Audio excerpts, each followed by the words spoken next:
This video is sponsored by Aniba.com, a fairly new online marketplace where you can get game keys and gift cards for PC, Xbox, PSN, Nintendo and much more. Check out the fantastic weekly deals with up to 70% off. Use the code IKARI during the registration to get another 3% off of every purchase and have a fun time gaming. Somehow, something seems a bit different today. Well, I know exactly what to do. Bankai.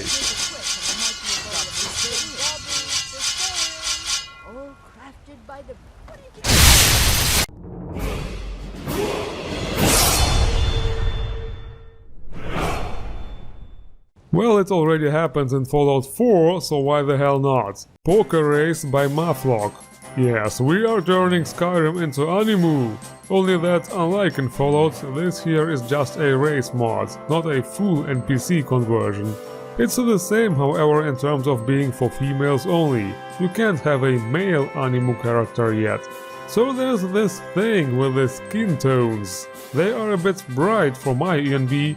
I mean, it also probably depends on lighting too, but you see what I mean. Other than that, there are not that many options yet, a couple of ear, mouth and eye shapes. But nevertheless, this is definitely the best looking Animu race mod so far. The next mod is about science.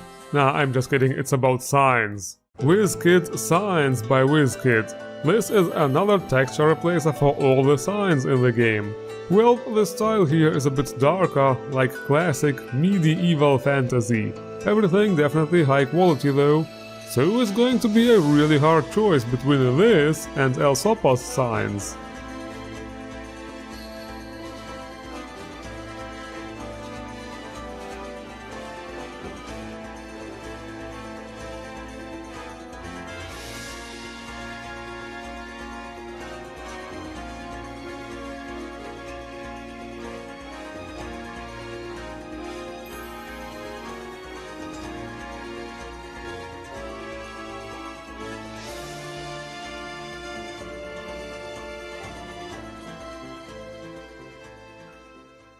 Okay, next it's time for some more monstrous adventures. And they are very monstrous indeed this time. Archdragons by Mihail. Okay, I will admit, those dragons do kinda look derpy. Because they have wings and arms. And while they are in mid-air, they actually flap with the arms. You see what I mean, right? Once on the ground they look way cooler. And they are actually quite strong, so be prepared for a badass fight.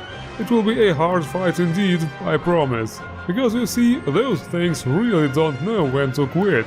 They actually continue to fight even after you kill them and absorb their souls.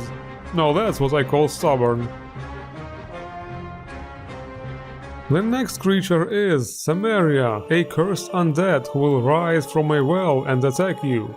It sounds a bit like Witcher, but is actually based on the ring. And a ring you will get after the fight. That way you can summon her to fight at your side. She has some custom abilities and stuff.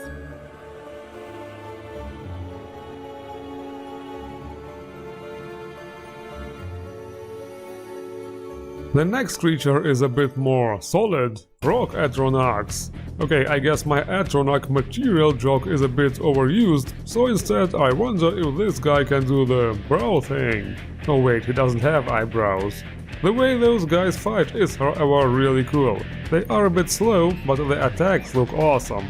They are indeed very tanky opponents.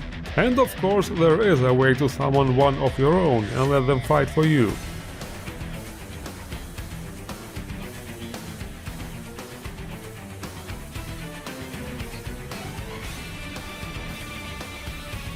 The next creature is a bit spooky, Werebats. A bit like vampire lords, but also like werewolves. Yes, they obviously transform. They also use some cool looking custom attacks.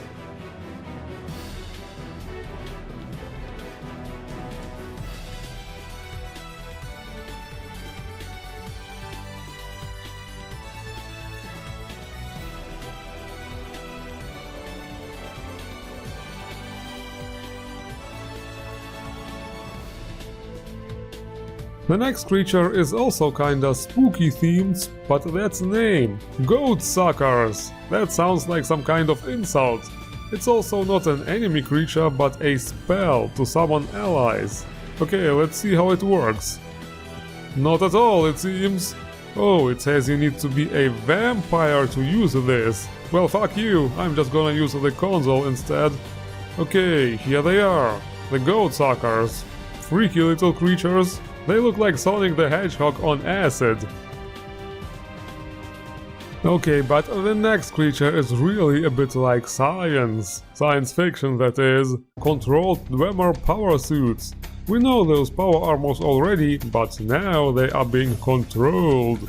That on the back is apparently the controller. They also seem to be pretty serious, because they got some big ass steam cannons to let off some steam. And the cool thing here is that the control spider actually detaches and fights on its own once you defeat the power armor. Very clever. And one more creature to go, a Grahl. They are originally from Elder Scrolls 3 Blood Moon, an expansion to Morrowind. Other than that, not much to say. A Grahl is just a spiky troll. Let's smoke him with our new steam cannon.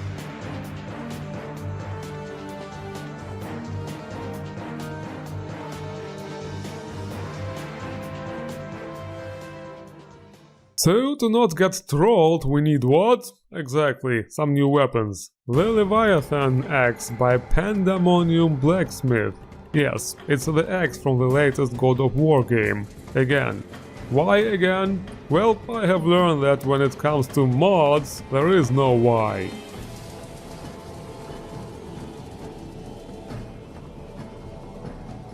But now, it's time for action, once again. It's hard to believe, but Elysis strikes yet again. I present to you Bankai, Senbonzakura Kageyoshi.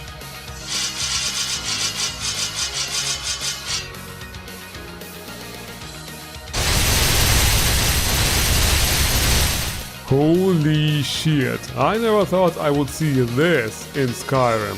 I'm quite a Bleach fan, and this is simply beautiful.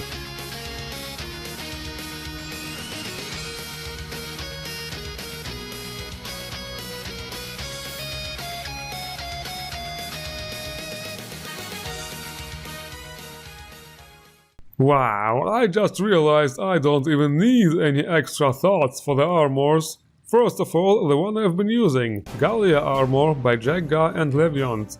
It's from Valkyria Chronicles, so the textures look a bit meh, but it's really fitting for the whole Animu theme, I think.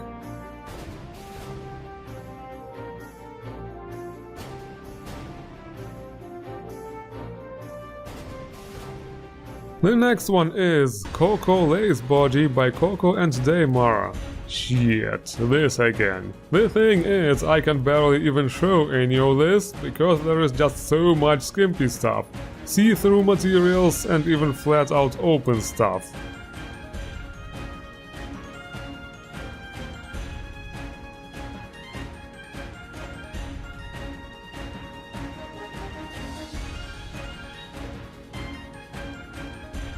But then we also have something like this, Archdragons Whisper Gown by ShinglesCat.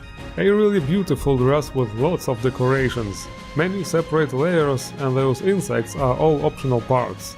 Is this by chance inspired by Elsa's dress from Frozen? Which I obviously didn't watch. I watched Rambo, just saying.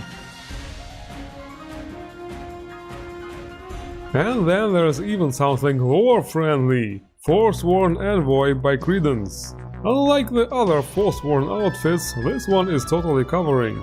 I better not make the joke I think about right now. The best part is definitely the staff, because it has some really cool animations and effects.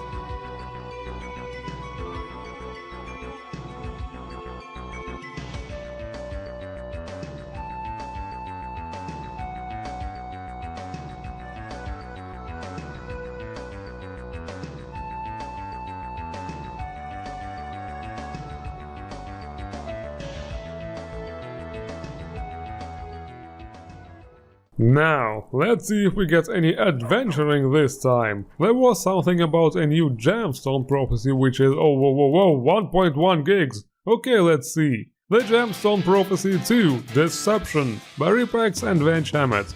It starts in the courtyard of the Bella, which is located in the Blue Palace in Solitude. Yeah, we already know this place. Just like in the first part, there are books instead of cutscenes, so you actually have to read them to know what is going on and where to go. And so we are quickly led to a very different kind of location. On this tropical island we also meet some of the old maidens from the previous mod, because they needed a vacation, I guess, and more books, of course. There is also a chest with lots of supplies to prepare you for the upcoming dungeon marathon. So, once ready, we go through the portal and get to this fancy dungeon complex. Really can't say anything bad about the visuals of those mods, they were always impressive.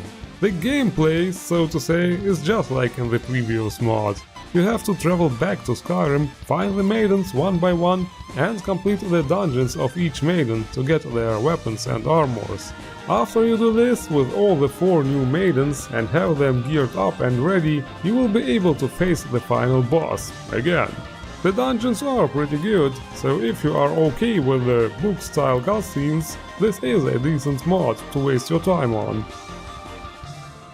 And this is it for this episode. Links to all mods are as always in the description below. Don't forget to endorse the mods you like. And if you like gemstones, hit the like button and subscribe for more best new Skyrim mods. I thank you all for watching and see you around.